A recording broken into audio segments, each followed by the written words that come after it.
กราบขอบพระคุณพี่น้องชาวอำเภอหนองเรือ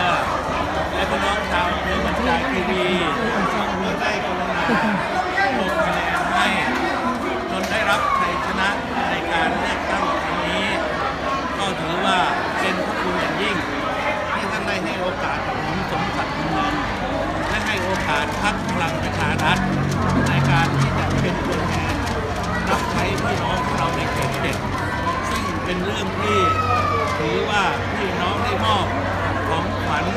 ชิ้นสำคัญให้กับแผ่นดินนี้ด้วยกัน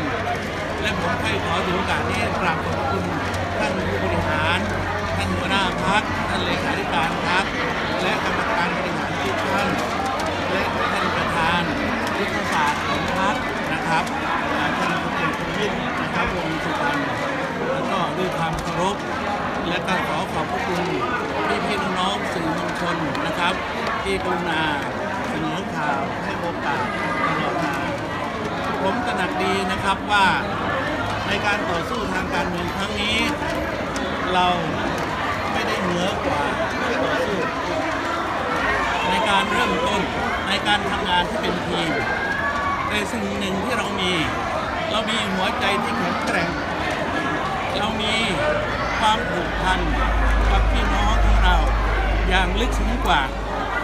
เรามีประวัติศาสตร์ร่วมกันที่ยาวนานกว่าเพราะเราหาเสียงมาตั้งต้นปีและครั้งนี้พี่น้องได้ให้โอกาสคนทำงานหนักเราทำงานมาตั้งแต่ต้นปีนะครับแม้ว่าเราจะพ่ายแพ้ในการเลือกตั้งในช่วง 24 มีนาปีนี้แต่พี่น้องก็ได้มอบบำเหน็จนะครับให้กับชัยชนะของเราในครั้งนี้ต้องขอถือโอกาสกราบขอบพระคุณผมขอสัญญาว่า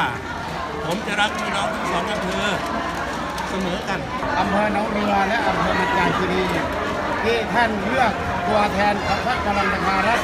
คือดร.สมศักดิ์ภูลเงินเข้าไปเป็นสมาชิกสภาผู้แทนราษฎรในเขตเลือกตั้งที่7เราภูมิใจที่ท่านร่วมมือและก็ร่วมใจที่จะขับเคลื่อนนโยบายของรัฐบาลพลเอกประยุทธ์จันทร์โอชาไปด้วยกันความสำเร็จของพรรคในครั้งนี้เกิดจากการทุ่มเทและทำงานอย่างหนักมาตลอดช่วงระยะเวลาสั้นๆนะครับผมต้องกราบขอบคุณไปถึงผู้หลักผู้ใหญ่ของพรรคโดยเฉพาะท่านประธานยุทธศาสตร์พรรคพลเอกประวิตรวงษ์สุวรรณและท่านเลขาธิการพรรคท่านหัวหน้าพรรคโดยเฉพาะท่านรัฐมนตรีร้อยเอกธรรมนัส พรหมเผ่าถือว่าไม่ใช่ผู้อยู่เบื้องหลังเป็นผู้ที่อยู่เบื้องหน้าและขับเคลื่อนกับพวกเรามาตลอดจนประสบความสำเร็จและทำความเข้าใจกับพี่น้องประชาชนเขตเลือกตั้งที่7ต้องกราบขอบคุณพี่น้องเขตเลือกตั้งที่7อย่างสูงยิ่งครับขออนุญาตยกมือก่อนครับครับผมครับโอเคครับ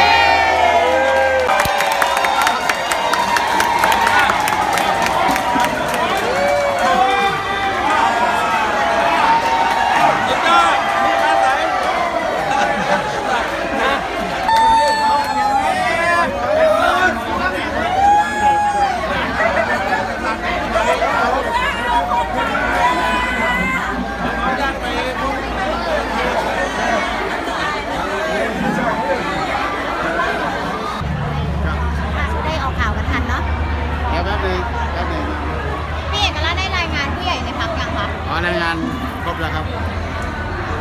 ทุกคนแฮปปี้ครับแฮปปี้ใช่ไหมคะแฮปปี้พี่ขาปณีมายืนนี่